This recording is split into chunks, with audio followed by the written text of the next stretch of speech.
ನಿಮ್ಮ ಹಳೆಯ ಚಿನ್ನದ ಒಡವೆನ ಅಧಿಕ ಬೆಲೆಗೆ ಮಾರಬೇಕೆ? ಆಟಿಕಾಗೆ ಕಾಲ್ ಮಾಡಿ 8880 ಅಟ್ಟಿಕಾ ಗೋಲ್ಡ್ ಕಂಪನಿ. ಹಣ್ಣೂರು ಎನ್ಕೌಂಟರ್ಗೆ ಸಂಬಂಧಪಟ್ಟಂತೆ ಈಗಾಗಲೇ ಬಿಜೆಪಿ ಸತ್ಯಶೋಧನಾ ಸಮಿತಿಯನ್ನು ರಚನೆ ಮಾಡಿ ಆ ಒಂದು ಸತ್ಯಶೋಧನಾ ಸಮಿತಿಯ ನೇತೃತ್ವವನ್ನು ವಹಿಸಿದಂತಹ ಮಹೇಶ್ ಅವರು ನಮ್ಮ ಜೊತೆ ಇದ್ದಾರೆ. ಸರ್, ಮಾತಾಡ್ತೀನಿ ಸರ್. ಇವತ್ತು ಈ ಒಂದು ಪ್ರಕರಣವನ್ನು ತನಿಖೆ ಮಾಡಿದ್ದೀರಿ. ಸತ್ಯಶೋಧನಾ ಸಮಿತಿಯಲ್ಲಿ ಏನೆಲ್ಲ ಅಂಶಗಳು ಕಂಡು ಬಂದಿರುವುದು? ಈಗ ನಮ್ಮ ರಾಜ್ಯಾಧ್ಯಕ್ಷರಾದಂತಹ BY ವಿಜೇಂದ್ರ ಅವರು ಏನು ಎಕ್ಸ್ಪ್ಲೈನ್ ಮಾಡಿದ್ರು ನಿಮಗೆ ಮಾಧ್ಯಮದ ಮುಂದೆ, ಅದೆಲ್ಲವೂ ಸತ್ಯಶೋಧನಾ ಕಮಿಟಿಯ ಫೈಂಡಿಂಗ್ಸ್.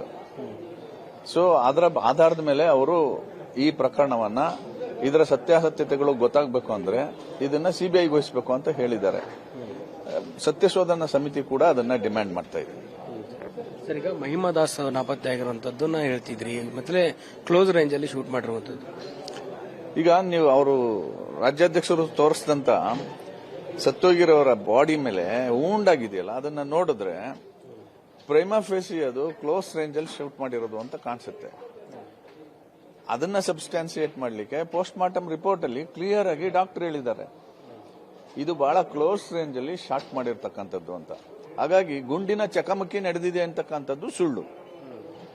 ಸೊ ಕ್ಲೋಸ್ ರೇಂಜ್ ಅಲ್ಲಿ ಒಡೆದು ಸಾಯಿಸುವಂತ ಅಗತ್ಯ ಫಾರೆಸ್ಟ್ ಡಿಪಾರ್ಟ್ಮೆಂಟ್ ಅವ್ರಿಗೆ ಏನಿತ್ತು? ಮೋಸ್ಟ್ ಪ್ರಾಬಬ್ಲಿ ಫಾರೆಸ್ಟ್ ಡಿಪಾರ್ಟ್ಮೆಂಟ್ ಅವರು ಏನೇನು ಅನಾಹುತ ಮಾಡ್ತಾ ಇದ್ದಾರೆ ಆ ವಿಚಾರಗಳು ಈ 4 ಜನಕ್ಕೆ ಗೊತ್ತಿರಬೇಕು. ಇದು ಡಿಸ್ಕ್ಲೋಸ್ ಆಗುತ್ತೆ ಅಂತ ಹೇಳಿ ಅವರನ್ನು ಸಾಯಿಸಿಬಿಟ್ಟಿದ್ದಾರೆ. ಹಾಗಂತ ಹಳ್ಳಿಗಳಲ್ಲಿ ಮಾತಾಡ್ತಾ ಇದ್ದಾರೆ. ನಮ್ಮ ಜೊತೆ ಕೂಡ ಅದನ್ನ ರಿಪೋರ್ಟ್ ಮಾಡಿದ್ದಾರೆ. ಹಾಗಾಗಿ ಇದ್ರ ತರೋ ಇನ್ವೆಸ್ಟಿಗೇಷನ್ ಆಗಬೇಕು ಅಂದ್ರೆ CBIಗೆ ವಹಿಸಬೇಕು. ಆಯ್ತಾ? ಯಾಕೆ CBIಗೆ ವಹಿಸಬೇಕು ಅಂತ ಹೇಳ್ತಾ ಇದ್ದೀನಿ ಅಂತಂದ್ರೆ, ಇವರೇನು 4ನೇ ಆರೋಪಿ ಮಹಿಮಾ ದಾಸ್ ಇದ್ದಾನೆ, ಅವನು ಇಲ್ಲಿವರೆಗೂ ಎಲ್ಲಿದ್ದಾನೆ ಅಂತ ಗೊತ್ತಿಲ್ಲ.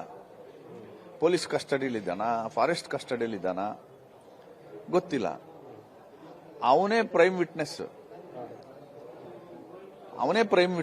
ಆ ಪ್ರೈಮ್ ವಿಟ್ನೆಸ್ ನ ಮ್ಯಾನಿಪುಲೇಟ್ ಮಾಡುವಂತ, ಬ್ರೈನ್ ವಾಶ್ ಮಾಡುವಂತ ಕೆಲಸ ನಡೆದು ಬಿಡಬಹುದು.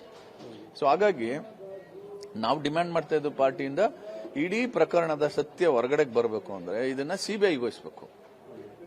ಅಷ್ಟೇ ನಮ್ಮ ಡಿಮ್ಯಾಂಡ್. ಸರ್, ಈಗ ಮ್ಯಾಜಿಸ್ಟ್ರೇಟ್ ತನಿಖೆಗೆ ನೀವು ಆಗ್ರಹ ಮಾಡಿದ್ರಿ, CBIಗೆ ಕೊಡಿ ಅಂತ ಹೇಳ್ತಿದ್ರಿ. ಒಂದ್ ಕಡೆ ಜಿಲ್ಲಾ ಉಸ್ತುವಾರಿ ಪುಟ್ಟರಂಗ ಶೆಟ್ಟಿ ಅವರ ಒಂದು ಹೇಳಿಕೆ ಮತ್ತೆ ಬೋಸರಾಜ್ ಅವರ ಹೇಳಿಕೆ, ಸದನದಲ್ಲಿ ಕೊಟ್ಟಿರುವಂತಹ ಉತ್ತರಕ್ಕೂ ಸಾಕಷ್ಟು ವ್ಯತ್ಯಾಸ ಇದೆ. ಈ ಪ್ರಕರಣವನ್ನು ಎಲ್ಲರೂ ಸರ್ಕಾರ ಮುಚ್ಚಾಕೋದಕ್ಕೆ ನೋಡ್ತಿದೆಯಾ ಅನ್ಸುತ್ತಾ ನಿಮ್ಗೆ? ಖಂಡಿತ ಹಂಗನ್ನಿಸ್ತಾ ಇದೆ. ಈ ಪುಟ್ಟರಂಗ ಶೆಟ್ಟಿ ಹೇಳಿದ್ದು ಮೊದಲನೇ ದಿನನೇ, August 15ನೇ ಸ್ಥಳ ವಿಸಿಟ್ ಮಾಡಿ ಹೇಳಿದ್ದೇನು ಅಂತಂದ್ರೆ ಇದರಲ್ಲಿ ಫಾರೆಸ್ಟ್ ಡಿಪಾರ್ಟ್ಮೆಂಟ್ ಅವ್ರು ತಪ್ಪಿದೆ ಅಂತ. ಅದೇ ದಿನ ಸುನಿಲ್ ಬೋಸ್ ಅವರು MP ಅವರು ಹೇಳಿದ್ದು ಫಾರೆಸ್ಟ್ ಡಿಪಾರ್ಟ್ಮೆಂಟ್ ಅವರು ಎಲ್ಲೋ ತಪ್ಪು ಮಾಡಿದ್ದಾರೆ ಅಂತ. ಇಲ್ಲಿ ಬಂದು ಅಸೆಂಬ್ಲಿ ಒಳಗಡೆ ಅದಕ್ಕೆ ತದ್ವಿರುದ್ಧವಾದ ಸ್ಟೇಟ್ಮೆಂಟ್ ಕೊಡ್ತಾ ಇದ್ದಾರೆ. ಈ ನಡುವೆ ಪೋಸ್ಟ್ ಮಾರ್ಟಮ್ ಆಗಿದೆ. ಪೋಸ್ಟ್ ಮಾರ್ಟಮ್ ಅಲ್ಲಿ ಹೇಳ್ತಾ ಇದ್ದಾರೆ ಡಾಕ್ಟರ್ಸ್, ತಜ್ಞರು ಹೇಳ್ತಾ ಇದ್ದಾರೆ, ಈ 4 ಜನರನ್ನ ತುಂಬಾ ಶಾರ್ಟ್ ಡಿಸ್ಟೆನ್ಸ್ ಅಲ್ಲಿ ಶೂಟ್ ಮಾಡಿ ಸಾಯಿಸಿದ್ದಾರೆ ಅನ್ನೋದು ಕಂಡು ಬರುತ್ತೆ ಅಂತ ಹೇಳ್ತಾ ಇದ್ದಾರೆ.